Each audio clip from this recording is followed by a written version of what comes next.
मुंबईत मराठी माणसाचीच गळचेपी। मराठी असल्यामुळे सभासदत्व नाकारलं।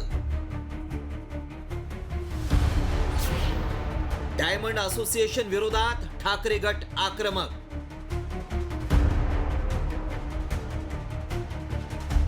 मराठी भाषेचीच नाही तर मराठी माणसाचीही मुंबईतच गळचेपी होत असल्याच्या घटना वारंवार समोर येत आहेत। कधी मराठीवरून रेल्वे टीसीचं, बुकिंग क्लार्कचं मुजोर बोलणं, तर कधी सोसायटीच्या अध्यक्षांचं मराठीला नाकारणं। अशा घटनांनी मराठी मनांच्या तळपायाची आग मस्तकाला जातीये।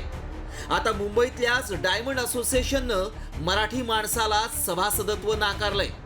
याशिवाय कार्यालयातील नोटीस बोर्डावर सगळी माहिती ही गुजराती आणि इंग्रजी भाषेत आहे। या विरोधात ठाकरे गट आक्रमक झालाय। मराठी माणसाला सभासदत्व न देण्याची हिम्मत होतेच कशी, असा जाब ठाकरे गटानं विचारलाय। नक्की काय आहे हा प्रकार, पाहूया। दी मुंबई डायमंड मर्च असोसिएशनच्या पंचरत्न गिरगाव ऑपेरा हाऊस या संघटनेचे मुंबईमध्ये 17,000 सभासद आहेत। यामध्ये फक्त 50 ते 60 सभासद मराठी आहेत। सर्व नियमावली पूर्ण करून देखील सभासदत्व दिलं नाही। काही सभासदांचा मृत्यू झाल्यानंतर नातेवाईकांना मराठी असल्यानं सभासदत्व देण्यास नकार देण्यात आला। 600 जणांनी सभासदासाठी अर्ज केले होते। त्यामध्ये 40 मराठी माणसांनी अर्ज केले होते। मात्र त्यामध्ये एकाही मराठी माणसाला सभासद करून घेण्यात आलं नाही। नवीन सभासद अर्ज भरण्याकरता जो नियमावली अर्ज बनवला होता तो सुद्धा इंग्लिश आणि गुजराती भाषेत होता।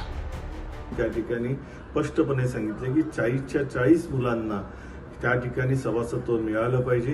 कारण मराठी माणसाने जर व्यवसाय करायचा असेल तर त्याला पहिलं त्या ठिकाणी सभासद तरी मिळालं पाहिजे। जर डायमंडचा जर व्यवसाय करायचा असेल तर मराठी मुलांना जर संधी मिळाली नाही तर मुलं कसे काय व्यवसाय करणार। डायमंड संघटनेच्या कार्यालयात सणांचा उल्लेख असलेल्या बोर्डावर केवळ शिवाजी जयंती असा उल्लेख आहे। शिवाजी जयंती लिहिली आहे, छत्रपती शिवाजी जयंती महाराजांची जयंती असं लिहिलं पाहिजे होतं। त्यावरूनही कार्यकर्ते संतप्त झाले।